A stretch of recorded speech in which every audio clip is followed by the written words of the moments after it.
Simak Pesona Erlisa FM setiap hari Sabtu jam 3 sore dipandu oleh Mikdad Syarhoni dan menghadirkan narasumber yang berkompeten di bidangnya. Pesona Erlisa FM hanya di 94,7 Radio Erlisa FM. Assalamualaikum dunia, tak mana pada kamu semua. Pesona Erlisa, sholawat di Radio Erlisa. Semoga selalu bahagia di dunia dan akhiratnya.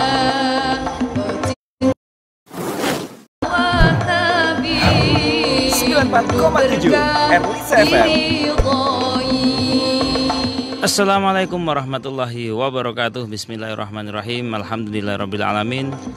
Allahumma salli ala sayyidina wa maulana Muhammadin wa ala alihi wa sahbihi ajma'in. La hawla wa la quwata illa billahil aliyil azim.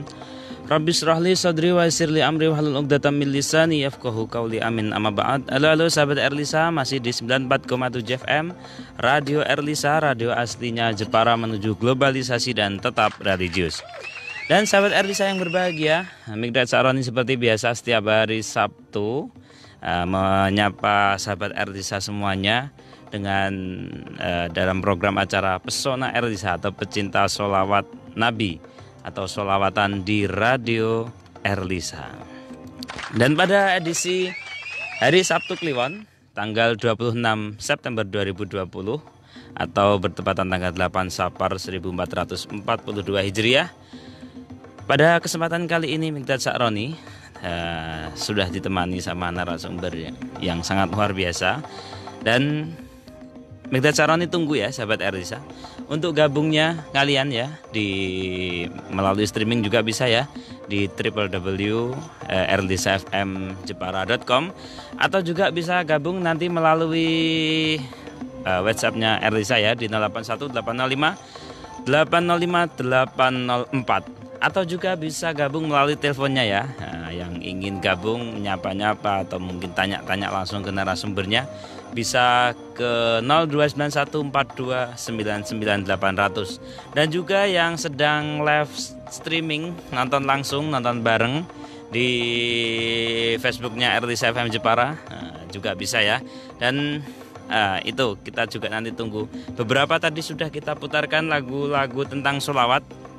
Dan saatnya ini kita nanti akan berbincang-bincang dengan narasumber kita. Alhamdulillah sudah datang sejak tadi, menunggu lumayan lama karena naik lantai 3.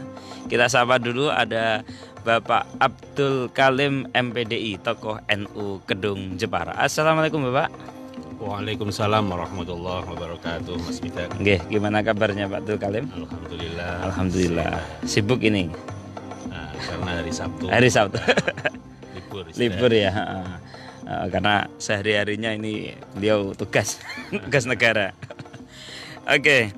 Dan sahabat Erlisa, pada sore hari ini nanti kita akan membincang berkaitan dengan memahami Islam multikultural. Nah, ini nanti akan dibahas secara detail dengan narasumber kita yaitu Bapak Abdul Kalim MPDI, salah satu tokoh Nahdlatul Ulama di bagian selatan ya Pak. Bagian selatan karena di Kedung itu kan selatan. Dan nanti ya kami tunggu ya sahabat Erlisa untuk gabungnya. Bisa nanti tanya-tanya melalui ditulis di kolom komentarnya di Facebooknya Erlisa FM Jepara juga bisa, atau gabung melalui melalui WhatsApp-nya ya, nanti bisa tanya-tanya langsung ya, seperti itu. Oke. Kita langsung saja ke materi nggih, Bapak nggih. Oke. Mungkin ketika tadi saya membaca atau memahami tentang Islam multikultural itu sendiri, saya masih bertanya-tanya, apa sih yang dimaksud dengan multikultural itu sendiri? Monggo, Bapak. Ya. Sebelumnya, Assalamualaikum warahmatullahi wabarakatuh. Waalaikumsalam. Bismillah, alhamdulillah. Assalatu wassalamu ala rasulillah, la haula wa la quwata illa billah, amma ba'd. Yang saya hormati dan saya banggakan seluruh pemirsa pendengar Radio Erlisa FM Jepara dimanapun Anda berada. Alhamdulillah pada sore hari ini kita dapat berjumpa di acara Pesona Erlisa. Pesona Erlisa. Nggih. Pesona Erlisa. Sebelum saya menyampaikan terkait dengan apa yang dimaksud dengan multikultural, Nggih. saya sedikit disebut tokoh NU tadi. Sebenarnya saya belum pantas disebut tokoh karena masih terlalu muda dan masih terlalu kecil. Tapi menjadi satu panutan, Pak. Jadi anggota Jamiah NU itu Oh saja, gitu. di wilayah Kecamatan Kedung. Kedung, nggih. Baik Kang Mikdad, Nggih. sesuai yang Anda tanyakan tadi, apa sih yang dimaksud dengan Multikultural, multikultural itu? Dilihat dari kata multikultural itu adalah berasal dari kata multi dan kultural. Nggih, dua kata aja. Dua kata. Arti multi itu berarti plural. Plural itu banyak, majemuk. Kemudian kultur itu berarti kultur atau budaya. Jadi multikultural dapat diartikan sebagai keragaman atau perbedaan terhadap suatu kebudayaan dengan kebudayaan yang lain. Jadi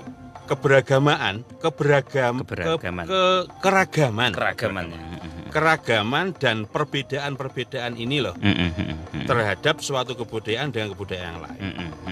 Sehingga inti dari multikultural ini adalah kesediaan menerima kelompok lain secara sama sebagai kesatuan tanpa memperdulikan perbedaan budaya, etnik, gender, bahasa ataupun agama.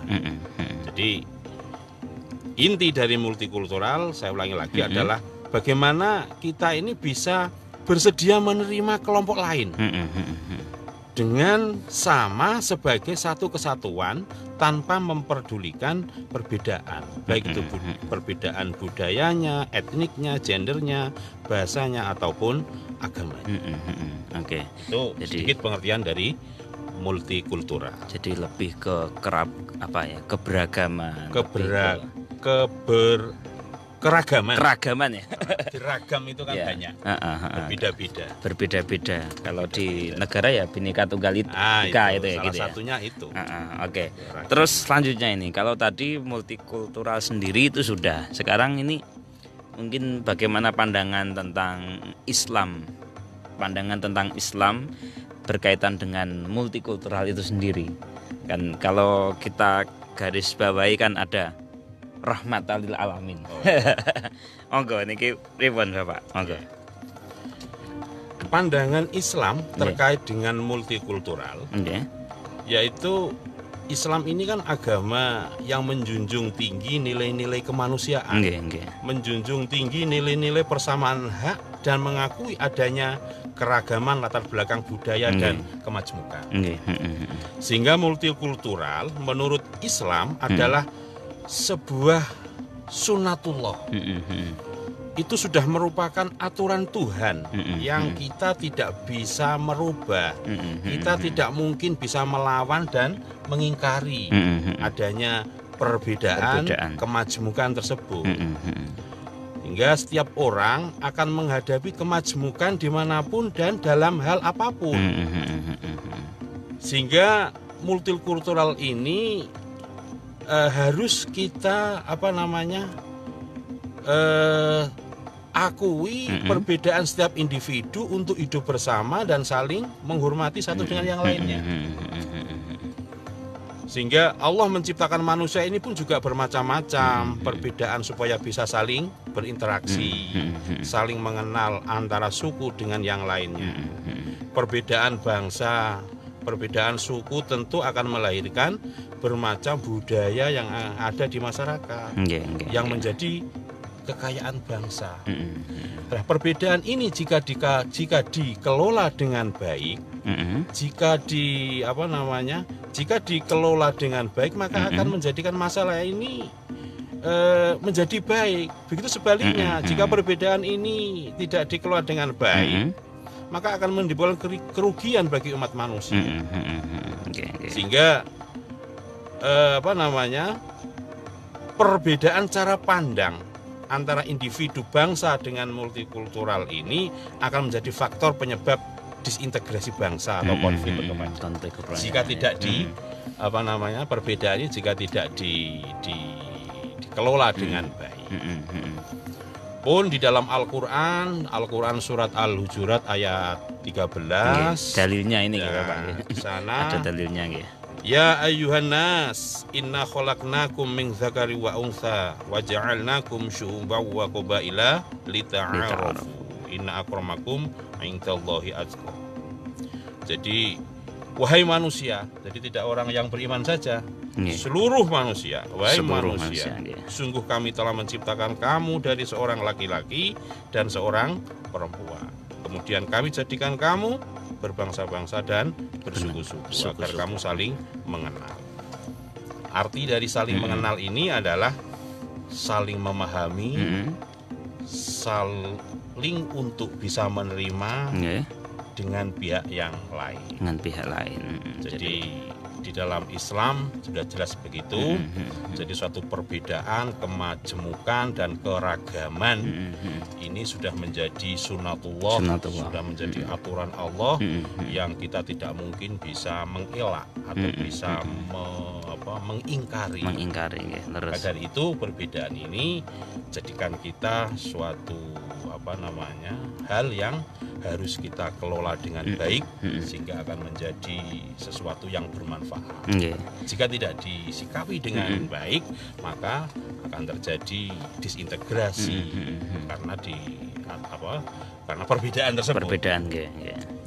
Oke, jadi kalau secara Islam sendiri itu ya sudah ada dasarnya tadi ya, Al-Qur'annya sudah jelas. Jadi bahwa keragaman ini memang sudah menjadi satu sunatullah ya. Jadi memang nggak mungkin orang itu sama semuanya, nggak mungkin ya, pasti ya berbeda-beda, ada yang A, ada yang B dan seterusnya. Oke, itu tadi ya. Jadi berkaitan dengan Islam multikultural sendiri itu memang sudah ada di dalam Al-Qur'an ya. Kalau tanya dalilnya ini tadi sudah disebutkan ya. Surat Al-Hujurat ayat 13 itu ya. Dan ini kalau tadi kita sudah mengenal berkaitan dengan Islam multikultural. Sekarang ini kan kita berada di Indonesia ini ya. Berada di bangsa negara Kesatuan Republik Indonesia. Nah, sekarang kalau Islam multikultural di Indonesia sendiri ini bagaimana ini? Monggo mungkin sedikit bisa diceritakan. Monggo Bapak. Baik. Secara historis, hadirnya Islam di bumi Nusantara ini tidak lepas dari konteks multikultural. Karena masuknya Islam yang dibawakan oleh Wali Songo ini tidak dengan cara invasi peperangan, tetapi dengan cara damai, dengan cara santun, toleran, meskipun budaya Indonesia saat itu belum sesuai dengan ajaran Islam. Maka oleh Wali Songo datang ke Indonesia dalam rangka untuk dagang dan menyebarkan agama Islam di bumi Nusantara ini melalui akulturasi budaya. Karena budaya Jawa, budaya Nusantara saya itu sudah kental dengan budaya-budaya Hindu dan Buddha. Melalui akulturasi budaya, kemudian melalui perkawinan dan melalui perdagangan. Sehingga Islam datang di Nusantara ini dapat diterima dengan senang hati oleh penduduk Indonesia karena toleransi itu tadi. Karena para Wali Songo datang ke Indonesia ini dengan damai tanpa melalui peperangan. Berbeda dengan Islam datang di daerah barat, di daerah Sabang, itu melalui perang. Tapi kalau di Indonesia melalui Nusantara ini, Islam datang ke Indonesia ini melalui akulturasi budaya saja. Dengan cara yang lebih baik, lebih lembut, lebih santun, sehingga nilai-nilai ajaran Islam di Indonesia ini dapat diterima oleh penduduk Indonesia. Nah, saya tambahin lagi. Oke, oke.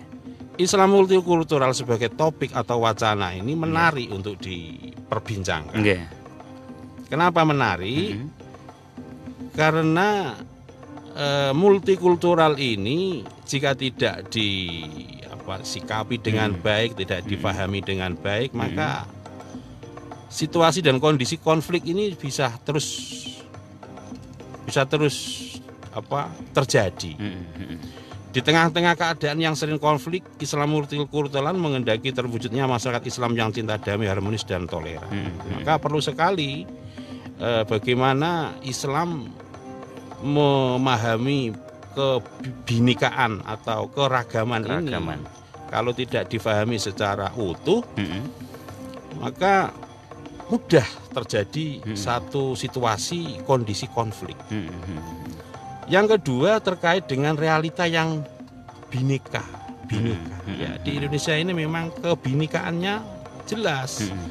Kebinekaan terkait dengan agama, etnis, suku, bahasa. Itu yang tidak bisa kita elakkan. Sehingga kita sebagai umat Islam yang ada di Indonesia itu harus menerima kebinekaan itu. Kita terima dengan apa?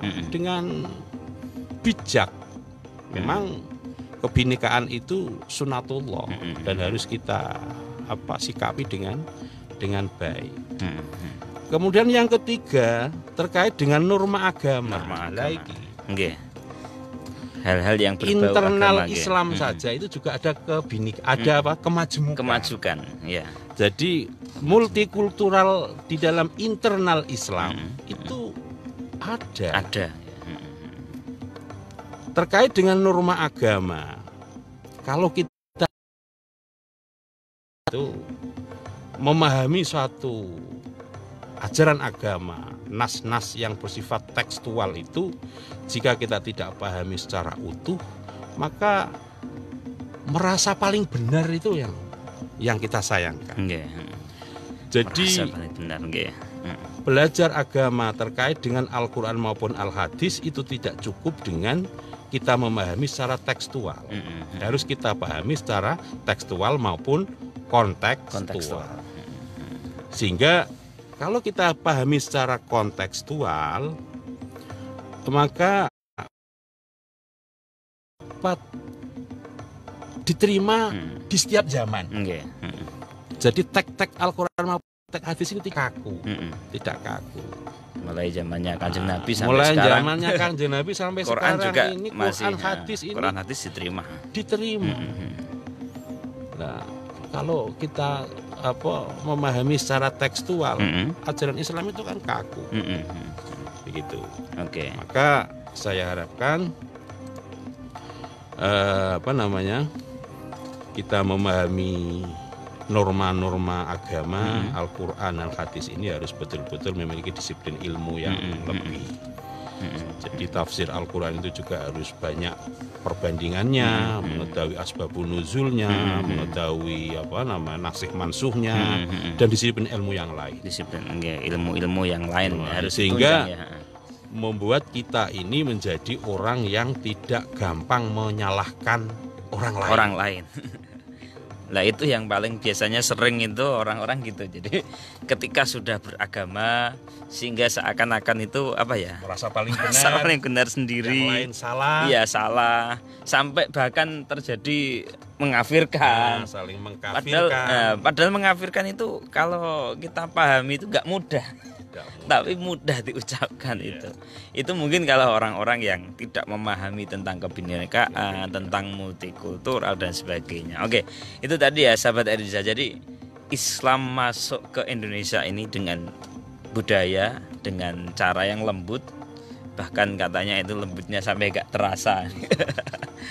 Oke, itu ya sahabat Eriza. Dan selanjutnya ini sahabat Eriza, saya ini mau tanyakan ke ahlinya karena mumpung ada narasumber yang berkompeten, jadi saya ini sekaligus ngangsu kaweruh ini. Gitu ya Bapak. Kalau tadi sempat disinggung sama teman-teman, wah ini belajar sama Pak dosen ini. Mungkin dosen kemarin ya Pak, sekarang sudah menjadi, tapi kalau belajar tanpa batas ya Pak. Oke. Ini kembali lagi Bapak. Tadi sudah ditanjangkan berkaitan dengan Islam dan juga multikultural sendiri. Terus Islam di Indonesia juga sudah.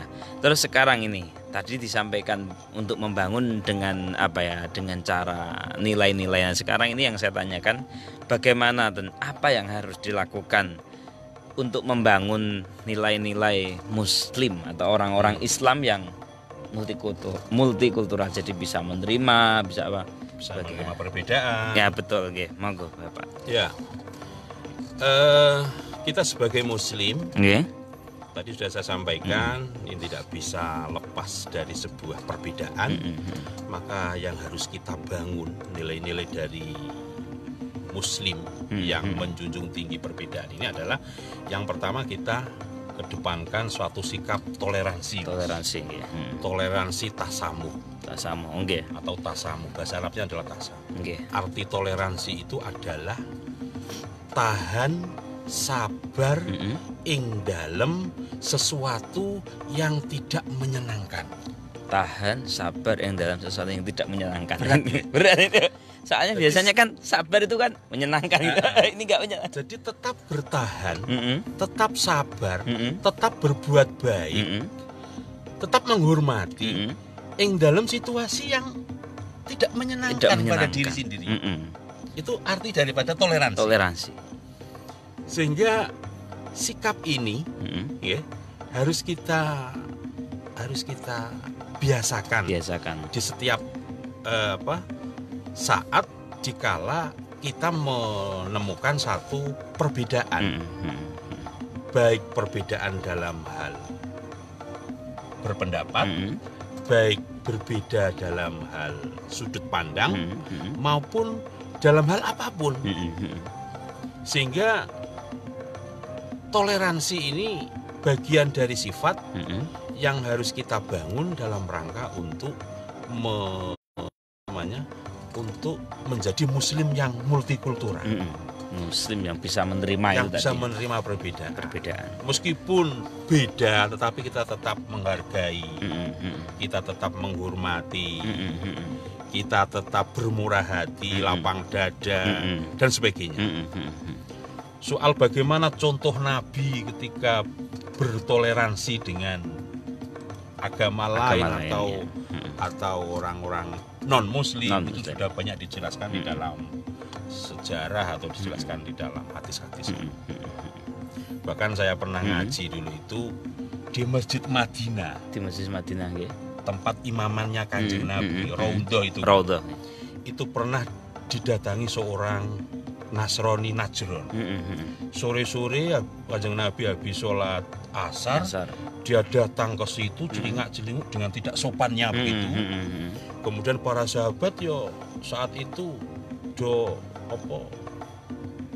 apa namanya? Kurang senang melihat Iya. tampilan Pengkerengan. Tapi Kanjeng Nabi kemudian menerimanya dengan baik. Apa maksudmu datang ke sini? Ditanya, saya datang ke sini, saya mau melakukan apa?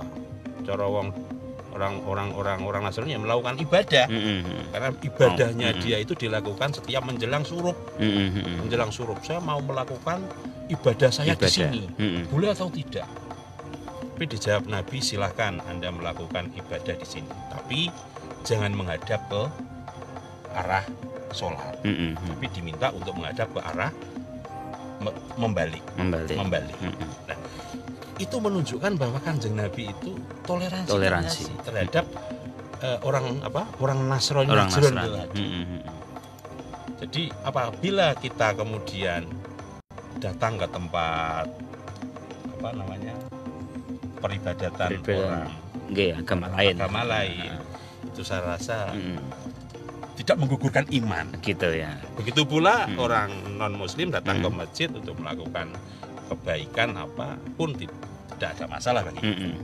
Itu bagian dari toleransi beragama. Kalau itu saya jadi teringat satu semacam kayak meme gitu ya. Jadi kalau berkaitan dengan NU garis lurus, ada NU garis lucu. Jadi kalau yang non Muslim, saya tiap hari tiap sehari 5 kali itu mendengarkan adzan juga saya masih tetap non muslim. Kalian yang baru dengarkan musik kok Anda sudah geger. Jadi ini salah satu menanggapi toleransi dengan cara yang guyon gitu ya. Padahal kalau Kanjeng Nabi itu sendiri ya silakan, tapi jangan menghadap ke istilahnya saya itu menghadap ke kiblat, kamu ya menghadapnya jangan gitu kan gitu ya Pak. Jadi kalau mungkin ini jadi saya pernah satu pengalaman ini Bapak, ini sedikit cerita. Saya itu pernah dapat undangan terbangan ya, sholawatan di gereja Bledug Semarang itu. Di Semarang Kota Lama. Nah, itu di situ ketika itu ya perdebatan teman-teman terus sama ya itu saya perdebatan, tapi ketika itu niatnya itu memang ya satu syiar, kedua seni, yang ketiga dia ngundang itu ya dalam rangka lebih ke seninya. Nah, yang ketiga niatnya kita sholawatan. Wondini nanti katanya pernah ada nanti hidayah Allah itu kan kita nggak tahu. Tapi ya alhamdulillah mereka dengan senang hati menerima ketika itu. Tapi ya mungkin kalau sekarang ketika itu terjadi sehingga di backup media sebagainya menjadi satu rame viral itu kisah itu. Oke, itu tadi berkaitan dengan toleransi. Terus selanjutnya ada nilai-nilai yang lain Bapak? Ya ada. Selain toleransi nomor satu tadi, yang kemudian adalah dialog dan musyawarah. Dialog. Jadi perbedaan itu ada kalanya perbedaan pendapat, perbedaan cara pandang, dan perbedaan-perbedaan yang lain. Itu dapat diselesaikan dengan cara dialog atau dengan cara musyawarah yang baik. Tanpa dialog maka akan menimbulkan satu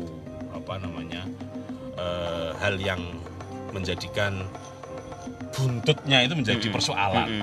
Maka dialog, musyawarah ini sangat penting sekali. Tentu dialog ini harus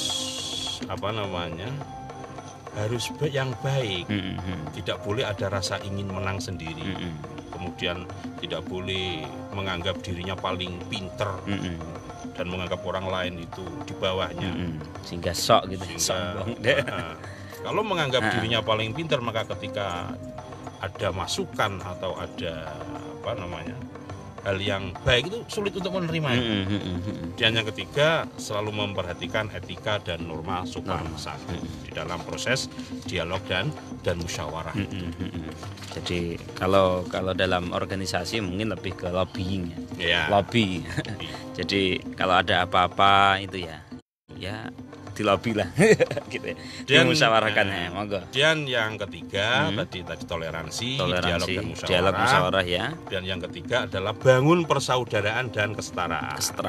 Kesetaraan. Ajaran Islam itu sangat mulia. Yang terkait dengan multikultural adalah persaudaraan. Dengan ukhuwah. Dan kesetaraan atau disebut dengan musawah. Musawah itu persamaan. Di dalam Islam itu kan ada beberapa ukhuwah ya. Ada. Jika ukhuwah ini tidak ada yang dapat kita jadikan satu persoalan ini berbeda, tidak ada. Yang pertama ukhuwah Islamiyah, kita sama muslim, sama satu keimanan, satu agama, satu Islam. Ini harus kita bangun ukhuwah. Kemudian ukhuwah watoniyah. Meskipun beda agama, beda suku, beda ras dan sebagainya, tapi kita tetap satu bangsa yang harus kita junjung persaudaraan itu. Yang ketiga, meskipun kita beda negara, beda bangsa, kita di dalam Islam kita dianjurkan untuk memiliki sikap ukhuwah insaniyah sesama manusia ya. Sama manusia meskipun beda bangsa, kita dengan orang sana, orang luar negeri sebagainya, bersuku-suku ini tadi ya kan, berbangsa-bangsa ya. Ini harus kita dibingkai dengan ukhuwah insaniyah. Saya tambah lagi ukhuwah nasabiyah. Apa itu nasab? Nasabiyah kan keturunan. Keturunan iya. Ini penting. Satu keluarga, satu nasab, satu keluarga besar ya. Bani ya. Itu harus kita junjung persaudaraan. Penting karena persaudaraan kita adanya ini ya dari satu tunggal mbah. Iya. Jadi meskipun kita ada perbedaan, tapi kita dibingkai dengan ukhuwah tadi. Ukhuwah, nggih. Ukhuwah Islamiyah, Watoniyah, Watoniyah, Insaniyah, ditambah nasab Nasabiyah. ya. Dan yang keempat adalah ta'awun, tolong menolong. Meskipun kita berbeda, meskipun kita tidak sama, kita junjung tinggi sikap tolong menolong. Tentu tolong menolong hal ini adalah tolong menolong dalam hal kebaikan. Okay. Ta'awanu 'alal birri wat taqwa ini. Yang kelima adalah keadilan. Keadilan. Multikultural atau disebut dengan kita bisa menerima suatu perbedaan jika terbangunnya suatu keadilan. Keadilan ini adalah sebagai kebutuhan pokok di dalam kehidupan kita. Kalau kita adil maka akan menimbulkan suatu permasalahan, akan menimbulkan suatu konflik di belakang, seperti kerusuhan, demonstrasi, perpecahan dan sebagainya. Ini gara-gara gara-gara dari ketidakadilan itu. Sungguh yang menjadi pemimpin, orang tua, mungkin kepala sekolah, pejabat pemerintah, termasuk penyelenggara pemilu. Oh iya. Penting ini harus tugas negara. Dituntut untuk menjadi penyelenggara yang adil, sehingga tidak menimbulkan suatu persoalan di kemudian hari. Sehingga perbedaan-perbedaan ini dapat terbangun, dapat kita sikapi dengan baik jika tadi lima hal yang kami sampaikan tadi bisa kita bangun bersama. Oke, itu tadi jadi ternyata memang banyak sekali pelajaran yang disampaikan sama Bapak Abdul Kalim ini tadi berkaitan dengan Islam multikultural. Saya juga sebenarnya tadi Bapak sedikit penasaran. Ya, jadi ini sekaligus saya belajar ini. Dan juga terima kasih kepada sahabat Erlisa yang sudah menonton ya. Nah, ini tadi saya juga nonton bareng ini Bapak. Ini tadi alhamdulillah banyak yang nonton sekali. Ada banyak respon, nanti kita akan tanggapi. Tapi sebelum ke situ ya sahabat Erlisa, kita masih tunggu ya sahabat Erlisa di 94,7 FM ya di WhatsApp-nya. Nah, yang tadi sudah masuk, kita nanti akan tanggapi. Dan bisa gabung ya di 081 805 805 804 ya, SMS atau WA-nya yaitu, atau melalui teleponnya juga bisa ya di 02914299 Dan yang sudah memberikan jempol dan love-nya terima kasih. Nah, ada sebagian tadi yang sudah memberikan. Nah, ini yang sudah gabung nonton tadi juga keluar masuk ini juga banyak sekali. Oke. Dan ini saya mau tanya lagi nih Bapak ya, berkaitan tentang Islam multikultural. Tadi sudah dijelaskan berkaitan tentang ini saya yang menarik ini tadi tentang tolong menolong. Nah, tadi kan kalau disampaikan bahwa tolong menolong dalam hal kebaikan. Oke, sekarang ini saya lebih tanya tolong menolong dalam hal ukhuwah insaniyah. Berarti kalau kita ngomong ukhuwah insaniyah ini kan antar manusia. Iya, sudah tidak membedakan. Iya, tidak ada agama A, tidak ada B dan seterusnya. Contohnya ketika orang itu sudah sekarat tidak kayak agamamu apa. Ini repot. Lah ini bagaimana dalam Islam sendiri, khususnya tolong menolong secara insaniyah dengan mungkin saya langsung katakan bahwa dengan agama yang lain. Ini sifatnya ukhuwah insaniyah. Itu bagaimana Bapak Abdul Kalim? Monggo. Iya. Kita diajarkan untuk bersikap tolong menolong. Tolong menolong itu tidak harus kita lakukan dengan memandang siapa yang kita tolong. Sesama manusia kita memang harus saling tolong menolong.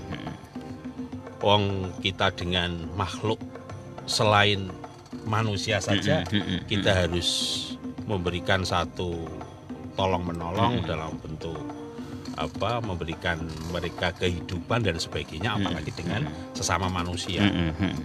Contoh kita ngaji takrib itu kan ada, kita tidak diperbolehkan buang air kecil di tempat rumah serangga itu ya. Oke, Nah, oke.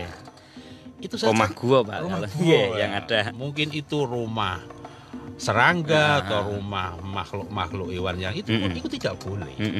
Itu menunjukkan bahwa Islam itu memang benar-benar rahmatan lil alamin. Jadi kita berbuat baik, tolong menolong itu tidak harus dengan sesama manusia saja, dengan hewan, dengan makhluk yang lain kita harus memiliki kasih sayang, memiliki rahmat bagi seluruh alam. Apalagi dengan manusia. Meskipun manusia itu tidak satu agama dengan kita, karena kita dibingkai dengan ukhuwah insaniyah. Sama-sama cucunya Adam. Itu sama-sama cucunya Adam. Maka tidak ada perbedaan. Nah, ayat yang kami jelaskan tadi lita'arofu itu dalam rangka supaya kita saling mengenal, saling memahami, dan saling bisa menerima perbedaan. Jika perbedaan itu kita kemas, kita kelola dengan profesional, maka akan menjadi kebaikan. Menjadi kebaikan. Gitu, Mas. Oke. Itu ya, jadi yang penting masih baik. Ya. Kita saling tolong menolong. Tidak usah memikirkan agamamu apa. Nanti repot sendiri ya, Pak. Kalau mau membantu menolong, takoki, kamu NU atau enggak? Tidak. Repot Islam atau tidak. Nah, ini repot sendiri gitu, Pak. Oke, dan terima kasih yang sudah menonton. Ini banyak sekali yang nonton, Bapak. Ini saya perlu sapa-sapa biar yang nonton suka ini, Pak. Terima kasih Bapak Nurul Huda yang sudah menonton. Ini dosen Unisnu, Bapak. Tetangga katanya. Bapak Nurul Huda, terima kasih. Ada juga Pak Sesnanto, terima kasih. Ada juga Bapak Andang Wahyu Triyanto, terima kasih sudah menonton Bapak Andang. Dan selanjutnya ini ada Bapak Zainal Abidin. Nah, ini salah satu redaktur. Dan ada juga Kang Bidin Zabidin, ini yang ada di Pakis Haji ini. Makasih Kang Bidin. Ada juga Bapak Muhlisin, terima kasih. Ada Kang Rifki Husnun. Nah, ini Kang Rifki, makasih sudah nonton. Ada Mas Kapas. Mas Kapas, ini saya single Mas Kapas. Mungkin berada di lantai bawah sehingga bisa nonton bareng.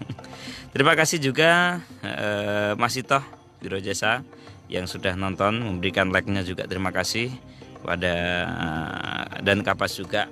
Dan kita masih tunggu ya sahabat Erisa yang sudah memberikan tadi love-nya ini, makasih. Ada beberapa yang sudah masuk. Dan nanti yang yang request sholawat tadi dari Mas Ririn yang ada di Kerapia, nanti minta ya tawab, nanti kita akan putarkan ya Mas, nanti di akhir. Ini tadi masuk melalui WhatsApp-nya, kita nanti akan putarkan request-nya sholawat. Tidak menanggapi nih Bapak, tapi menyimak nih.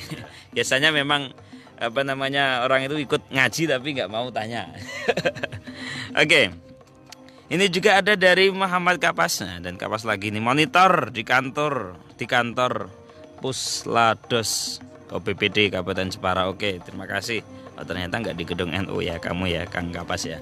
Oke, selanjutnya ini masih ada waktu beberapa sebelum nanti kita akhir ya. Masih ada beberapa waktu lumayan lama ini Bapak. Oke, Pak Dul, ini tadi disampaikan berkaitan dengan Islam itu kan dengan cara kelembutan, bahwa para wali songo itu ada yang berdagang, ada yang sampai dikenalkan dengan kebudayaan, akulturasi budaya itu tadi sendiri. Oke, saya lebih menarik gini. Kenapa para wali songo ini lebih menggunakan cara yang lembut? Padahal kalau tadi disampaikan Islam di Timur Tengah ya kan, di barat dengan peperangan dan sebagainya. Itu apakah memang itu bagian dari caranya wali songo sendiri? Kalau melihat yang sana biar perang, yang sini enggak, atau mungkin kultur budayanya orang Indonesia sendiri yang enggak mau yang keras-keras, khususnya orang Jawa, Atau pripun ini menurut Pak Abdul Kalim? Monggo Bapak. Ya. Itulah uniknya Wali Songo. Menurut saya begitu. Jadi para pedagang Gujarat selain berdagang ke bumi Nusantara ini, dia mempunyai misi untuk menyebarkan agama Islam. Itulah yang disebut dengan kearifan oleh para Wali Songo. Sehingga dengan cara santun, beliau ini melakukan dakwah dengan cara damai, dengan cara akulturasi budaya itu tadi, bahkan dengan cara perkawinan. Saya bayangkan begini Mas, para pedagang-pedagang yang datang ke Indonesia, ke bumi Nusantara ini, kehadirannya di sini ini mungkin waktu itu dipandang oleh masyarakat Indonesia ini saudagar-saudagar kaya kan. Ibaratnya kita orang Jepara kedatangan tamu-tamu Londo itu kita anggap orang-orang kaya. Supplier yang datang ke sini. Gitu. Dengan demikian maka karena itu orang kaya, hubungannya dengan tentu memiliki berhubungan dengan kerajaan itu sangat cepat. Karena di sisi lain itu orang kaya, sementara kerajaan juga orang yang memiliki kuasa saat itu. Jadi tidak sekedar melakukan perdagangan, tapi ada hubungan baik dengan kerajaan. Sistem kepemerintahan dan baik. Selain dia melakukan dagang dan akulturasi budaya, strateginya ada dia melakukan perkawinan dengan anak-anak raja. Nah, wis anaknya raja itu dinikah, kemudian masuk Islam, bahkan rajanya itu masuk Islam, maka yang lain cepat masuk Islam. Betul. Cara perkawinan, sehingga ketika Wali Songo atau para dakwah Islam ke Indonesia itu masjid atau itu sebagai tempat tempat selain tempat ibadah, masjid-masjid itu digunakan untuk kemaslahatan, untuk hal-hal musyawarah, hal-hal yang terkait dengan kemaslahatan, untuk kemakmuran, tidak hanya sekedar untuk beribadah saja. Jadi itulah nyentriknya Wali Songo yang kita sebagai Muslim yang sekarang bisa mencontoh teladan Wali Songo. Gampang dan mudah mempersoalkan suatu perbedaan.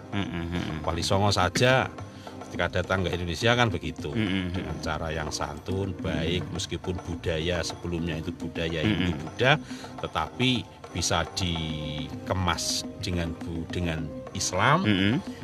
Casingnya mungkin belum Islami, tapi substansinya sudah Islami. Sudah Islam, dan saya rasa banyak lah contoh-contoh budaya yang sudah mengalami akulturasi dengan budaya Islam. Kira itu banyak, apalagi oleh Wali Songo, oleh siapa? Sunan Kalijogo, dengan pewayangannya, dengan lain-lain sebagainya. Dengan cara masuk Islam sendiri itu dengan cara diberikan kalimat sodo. Padahal kalau secara Islam sebagai Muslim jangan mudah kemudian cepat-cepat mau kafir-kafirkan orang. Itu dianggap tradisi orang non Muslim, orang Hindu, Buddha dan sebagainya. Sedikit-sedikit ini tradisinya ini. Masang sesaji itu kafir. Itu? Iya. Apakah masang saji itu bisa meruntuhkan keimanan? Iman itu kan tasdik bil qalbi. Nggak kelihatan. Yang tahu hanya diri sendiri dan Allah. Mungkin akhir-akhir ini saya mengutip itu, banyak orang beragama tapi tidak bertuhan. Ini yang repot ya. Sehingga sedikit-sedikit itu ya menurut uteknya sendiri. Oke, sebelum nanti ke kesimpulan, ini saya menyapa-nyapa yang sudah memberikan like-nya. Ini ada Mas Sun Oto Mahmud ya. Terima kasih sudah memberikan tag-nya. Ada juga Anugrah Jepara, terima kasih. Ada Kang Mas yang sudah memberikan jempolnya. Ada siapa ini? Bajidot Buset. Oke. Terima kasih. Dan oke, ini ada masuk dari dari Lili Mabruri, mohon maaf, dari Lili Mabruri ini. Terima kasih Kang Midat ikut nonton. Nah, oke, live dari BPBD. Oke, makasih yang sudah ikut nonton. Ini teman-teman yang ada di BPBD ini ikut ngaji, Pak. Ikut menyimak tentang Islam multikultural. Oke.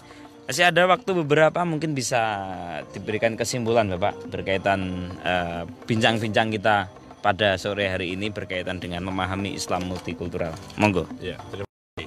Ini terakhir ya. Iya. Kesimpulan. Jadi dapat saya simpulkan bahwa Islam multikultural itu yang bagaimana? Jadi Islam multikultural itu adalah Islam yang dapat menerima suatu perbedaan. Islam yang dapat menerima suatu kemajmukan dan keragaman.